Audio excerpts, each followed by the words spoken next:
ده يوم حقيقي في حياة قررت تقفل الشاشة وتستمتع بكل لحظة مع بنتها. أول حاجة بقى صحيت إن أنا حضرت كده فطار سريع عشان كنت متأخرة جدا.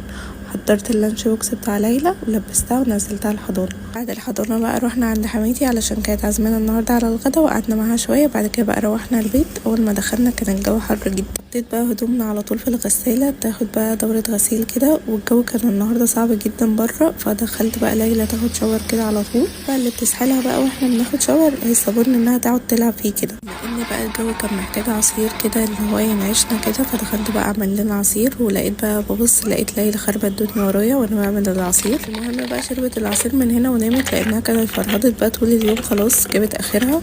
المهم بقى نيمتها ودخلت بقى انا اشوف ايه بقى اللي ورايا. غسلت كان في مواعين كده بقى في الحوض، وكان التويلت بقى محتاج ان هو ياخد كده غسله محترمه. خلصتهم بقى الحمد لله. وكان عندي بقى كرتونه البسكوت دي كنت جايباها لليلى، وليلى بقى بطلت سكريات خالص، فقلت بقى اعمل بيها تيراميسو كده، بما اني شخص مش بيميل للسكريات خالص، بس ده اكتر حاجه باكلها يعني احسن من الكيكه عندي والحاجات دي كلها. اكل التيراميسو احسن من الحاجات دي كلها خالص. معلقتين نسكافيه بقى دوبتهم في نص كوبايه لبن كده، وقعدت اسقي بقى فيهم البسكوت، وعملت طبقه من تحت بسكوت كده زي ما انتوا شايفين، وعليهم بقى الكريم الشانتيه. حطيت عليه بقى فانيليا وكريمه لباني كده، وقعدت اضربهم شويه، وعملت بقى طبقه كده من الكريم الشانتيه فوق البسكوت، وعملت طبقه تانية من البسكوت وعليهم بقى كريم شانتيه تاني، وبرش بقى من فوق كاكاو كده وبس. المفروض بقى بتخلصوه وتحطوه في التلاجة، بس انا ما كنتش قادره بصراحه، فقعدت بقى اكل منه كده شويه.